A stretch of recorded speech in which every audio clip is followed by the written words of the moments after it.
I want to get your opinion, Norm, about some of the presidential candidates I feel get this issue incredibly wrong. And I feel like some of them, like RFK Jr., for example, I feel like he's doing it on purpose. I feel like he knows the truth, but I feel like he's trying to keep AIPAC off of his back.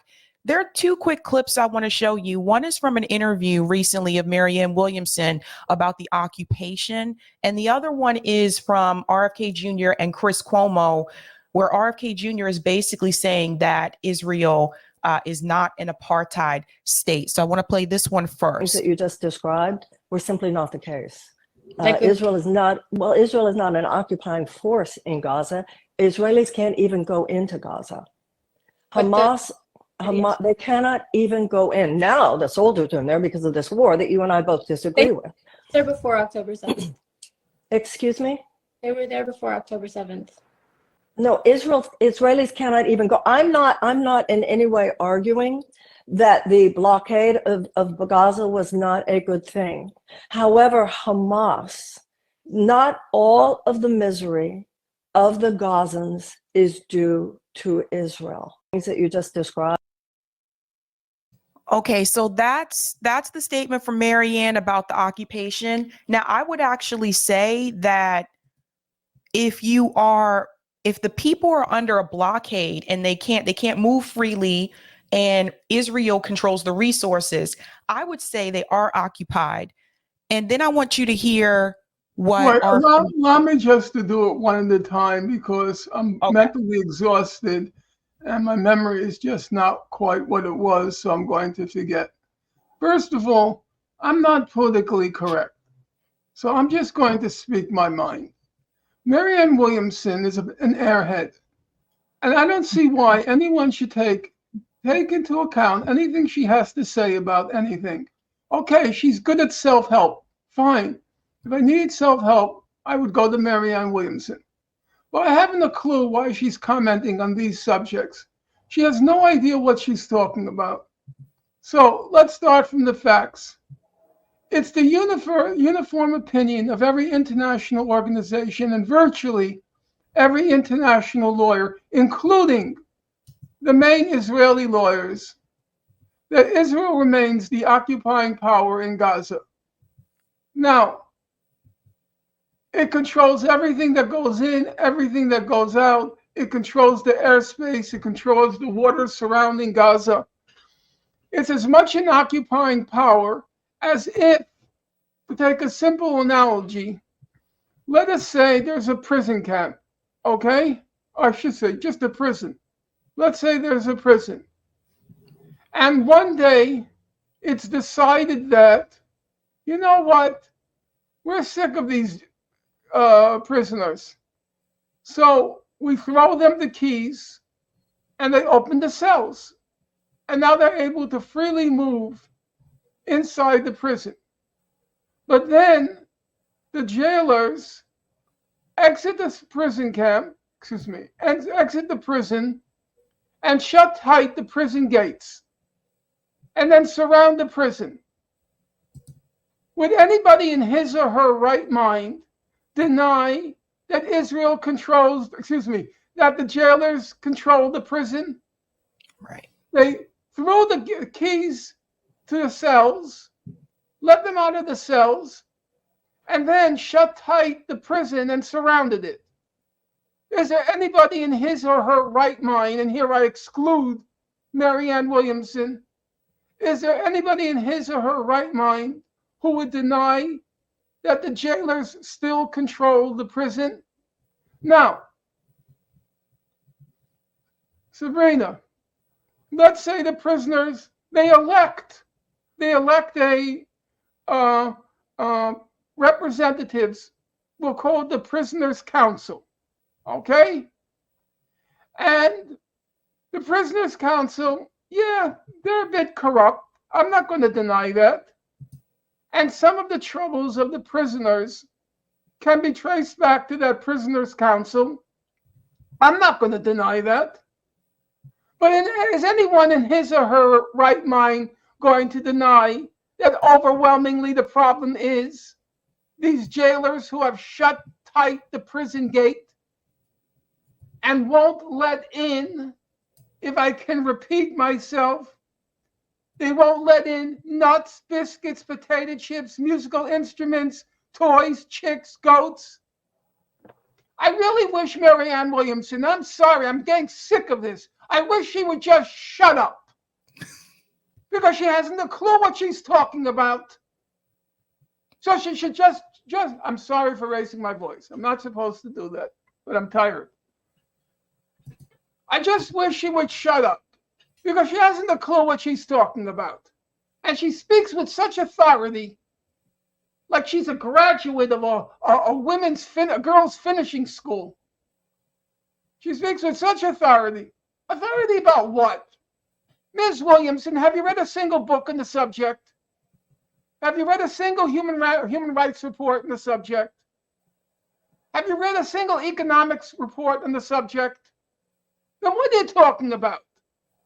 Now, nobody has to be an expert on everything, obviously. And most of us are very narrowly focused in our areas of expertise.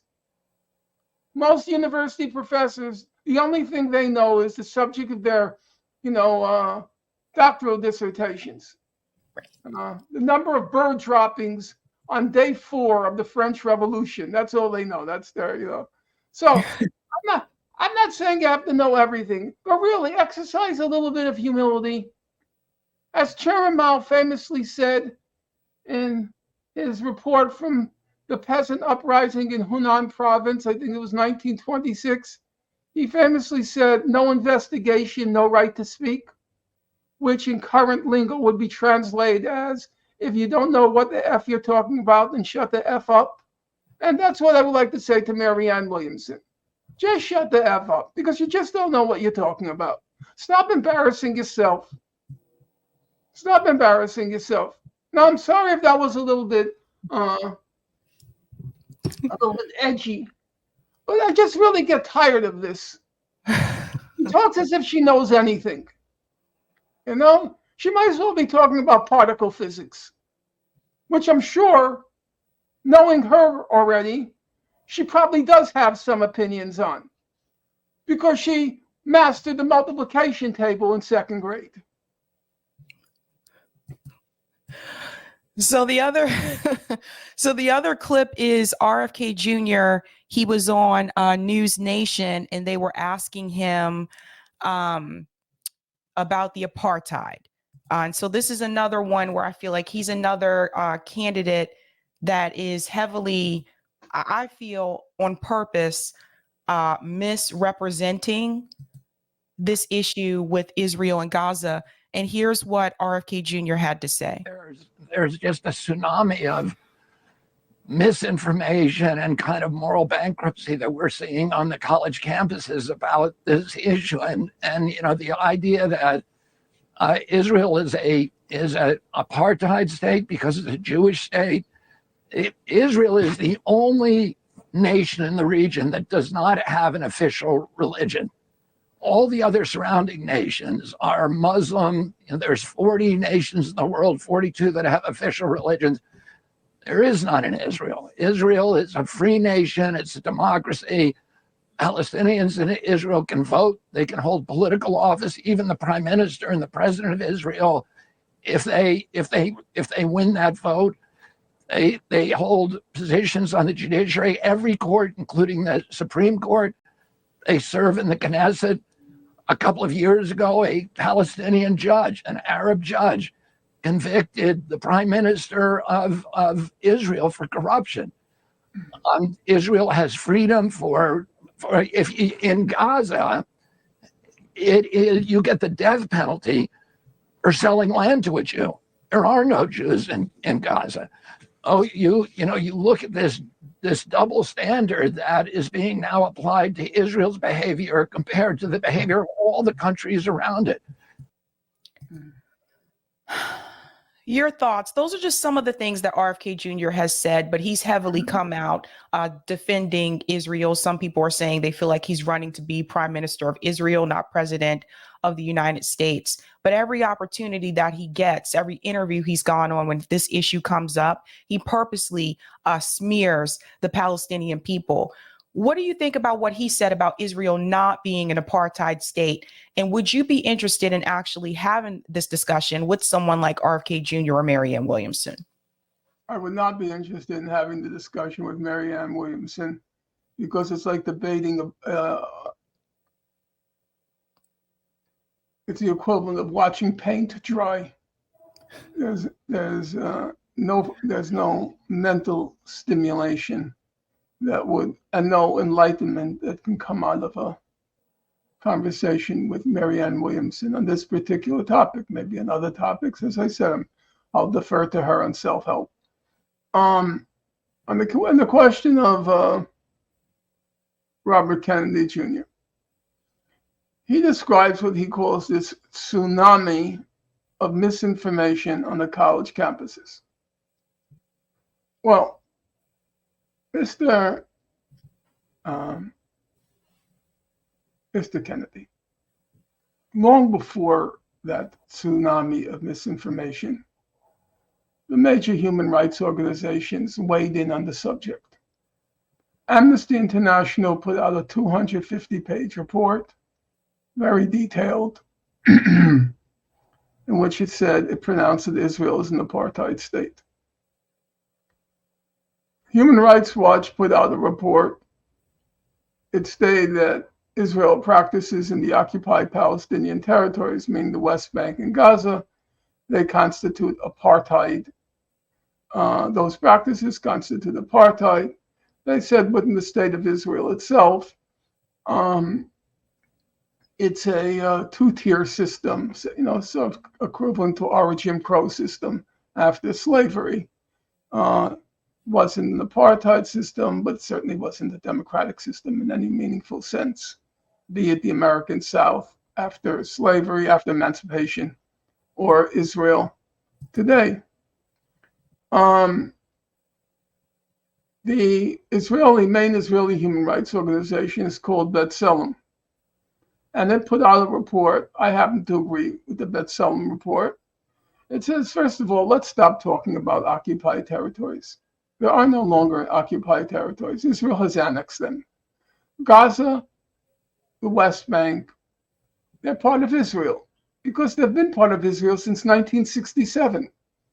Now, the essential feature which distinguishes a occupation from an annexation is very simple.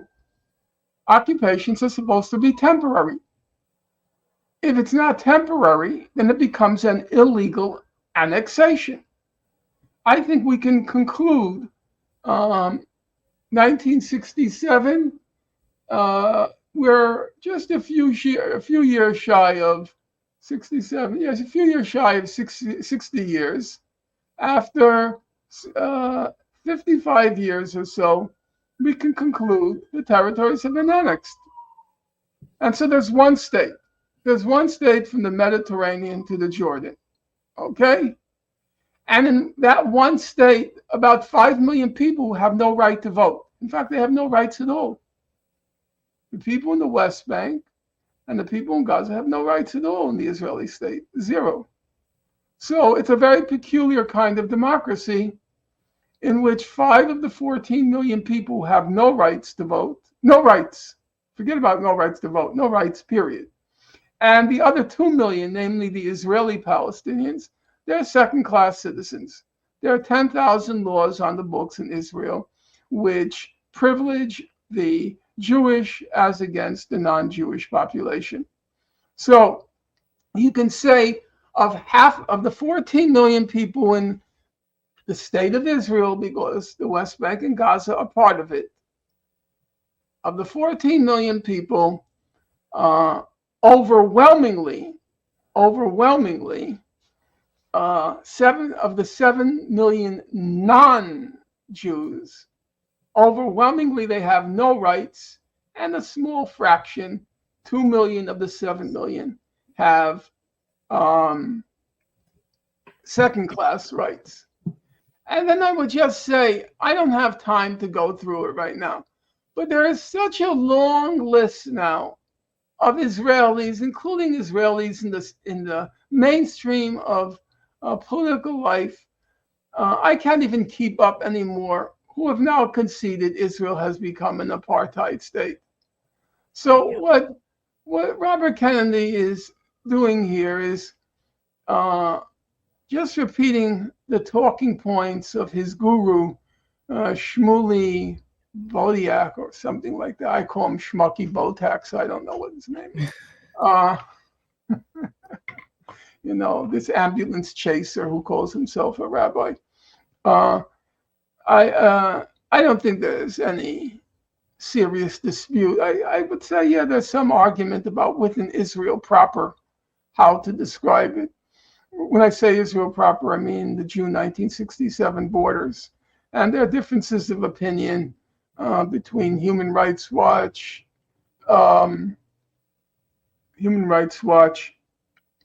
Amnesty International, and B'Tselem. I'm inclined to the position of B'Tselem. B'Tselem's position is, and when the B'Tselem position was announced, it was the head of B'Tselem, the executive director, was a guy named Haggai Elad, extremely decent guy. He was a Harvard PhD in physics, who then devoted a significant period of his life. He since withdrew or moved on. I devoted about 8 years, I think it was about 8 years, as being the executive director of B'Tselem. Let me just repeat the name for your audience: Israeli Center for Human Rights in the Occupied Territories. And they issued the position paper. That's one state, he said. It said it's a apartheid state. And the anchor of that apartheid state, it said, the foundation was, and I'm using his words, or the report's words, it was issued in the name of the whole Israeli Information Center, not just him, based on the principle of Jewish supremacy. Now, when Robert Kennedy comes along and says it's the only non-religious state in the region, it's like, okay, how significant is that? So the United States wasn't effectively a Christian supremacist state. It was a white supremacist state, okay? It didn't use religious nomenclature. It used racial nomenclature. Did that make it better? He knows full well that Israel describes itself as, quote, the nation state of the Jewish people. It's called the nation state law. It's a nation state of the Jewish people. Now, it's true. They don't necessarily define Jewish as a religious denotation. It's also a racial one. If your mother is Jewish, you're Jewish, okay? Even if you call yourself a Catholic, you're still Jewish because you inherit your mother's racial identity, okay? So you can be an atheist, but for the purposes at hand, you're still Jewish. So I'm an atheist, I'm not religious, but by Israel's standard, I count as Jewish, or at least at last count. I don't know what they'll do with me now, but currently I still have Jewish, I'm still Jewish. So, Mr. Kennedy, does that make that better? It's not a religious privilege, it's a racial privilege. Does that make it better? Even the Nazis wanted to have racial distinctions, not religious ones, because they pride themselves on their racialist ideology. And so they really stumbled up again when it came to the Jews, because the only thing that distinguished one Jew from another, from a non-Jew, was the religious aspect. Now, it may not be your religious aspect, but it could be your mother's religious aspect. Otherwise, there was no racial basis for determining that you were Jewish. So that was a real problem for the Nazis, and there's a whole, scholarship on how the Nazis constantly adjusted this definition of who is a Jew, because there was no racial basis for it. So then there was this whole complicated thing. If your grandmother was of Jewish religion, but your father was of grandfather was of non-Jewish religion, And the child was what was called a Mischlinge, Mischlinge, meaning mixed race, a Mischlinge. Should you be classified as German or Jewish? There's all these complications with the Nazis who didn't want a religious categorization. They wanted a racial one, but couldn't figure out how to do it because there's no racial, there's no racial characteristic of Jews, no necessary racial characteristic of Jews. Obviously, the same thing happened in the United States, and they end up with the one drop rule. How do you prove somebody is black? Yeah. It's an interesting question. I don't have time now, but it's a whole interesting question for me, at least. I'm sure experts can tell me I have no clue what I'm talking about. But with all this talk about IQs and inherited intelligence, there is a whole question: on what basis are you defining a person as black? If in these IQ tests.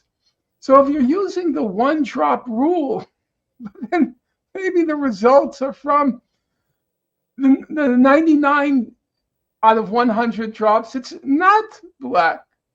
Do you get my point? So let's say you get an IQ test which shows this person, this African American, his IQ is below the average of the white IQ. But if you're using the standard of one drop, then maybe that IQ is really a white IQ, not really a black IQ. I don't know. I've always wondered about that. I've never had a chance to ask experts on this particular subject because it's been a matter of curiosity to me. In any event, so my point is this thing about it's not the only non-religious. Yeah, fine. It's racial. That's better. So the Nazis didn't use whether you're Christian, or Anglo-Saxon. They used a racial characterization, even though, as I said, the racial characterization didn't even work. But leaving that aside, they used the race. Does that make it better? I mean, it's just so stupid what he's saying. He's not stupid, in some things he's obviously knowledgeable. I'm not going to take that away from him. But in some subjects, he's just a complete opportunist. What they say, he who pays the piper calls the tune.